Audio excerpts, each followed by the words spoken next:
Hi there, this is Grové Erasmus. Are you renting a house?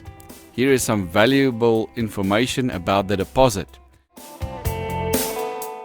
The rules for handling rental deposits are very clearly outlined in the Rental Housing Act, and yet certain misconceptions still abound amongst landlords and tenants.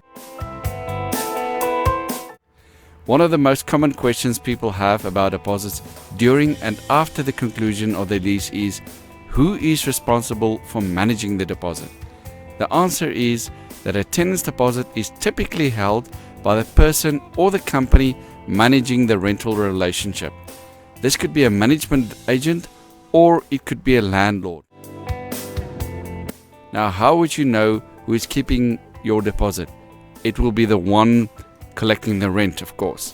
It can, however, get confusing when an agent is used to facilitate a lease agreement, but it does not take over the management of the contract thereafter. This is known as a managed lease and places full responsibility for the running of the process and the deposit in the landlord's hands. In these cases, tenants often see an agent's logo on their lease agreement and assume that the person holding the deposit is the one. In reality, if that agent isn't managing property, they have absolutely no control over or access to the deposit funds.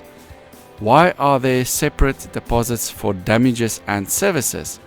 Many tenants these days might be faced with two deposits when signing a lease, one for damages and one for services. Contrary to popular belief, this is nothing to do with landlords double dipping and everything to do with making it faster for tenants to get their money back when they move out. Municipal services bills may be notorious slow to arrive, which means it often takes weeks to finalize what the tenant owes for the last month's water and electricity. To avoid to hold back the entire deposit, which usually could be 2 whole months' rental, the rental agency may prefer to keep a small services deposit aside to the value of a few £100.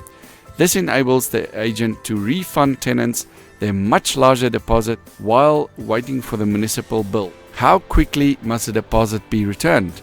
In a perfect world, the refunding of the deposit should be instantaneous.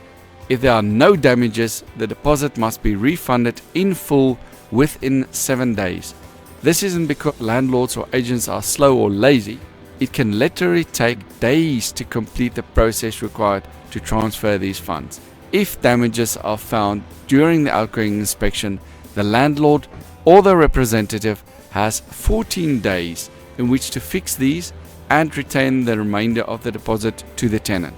The tenant has the right to comparative quotes and all the receipts for the finished work, but may not nominate their own contractors or quibble about the price. If the landlord or the representative doesn't conduct an outgoing inspection, they forfeit the right to deduct any damages from the tenant's deposit and must return the tenant's deposit within 7 days. If, on the other hand, the tenant fails to attend the inspection, they forfeit the right to contest any damages the landlord may claim. The landlord has 7 days to inspect the property and an additional 14 days to implement repairs, give them a total of 21 days within which to refund the balance of the deposit to the tenant. Keep in mind, tenants can always insist on seeing the receipt for repairs paid for out of their deposits. So landlords can't deduct money they didn't spend even if the tenant misses the outgoing inspection. Can the deposit be used during the lease? As a rule, deposit shouldn't be touched until the lease is concluded. They are certainly not convenient fund for repairs, maintenance or improvements. If a tenant suspects deductions are being made from their deposits for any reason, they have the right to request a current statement for the account at any time. Any unexplained transactions can be taken to the Rental Housing Tribunal. Landlords may be tempted to allow tenants to use their deposits in lieu of rent in tough times, but this is extremely dangerous as it doesn't contribute to the proof of breach of contract if non-payment continues. For a link to the original source of this video and the Housing Act, click the link inside or below the video. I would like to know what you think by leaving a comment below the video. Remember to like, share, favorite and subscribe, and thank you for watching. En baie dankie vir die aandag.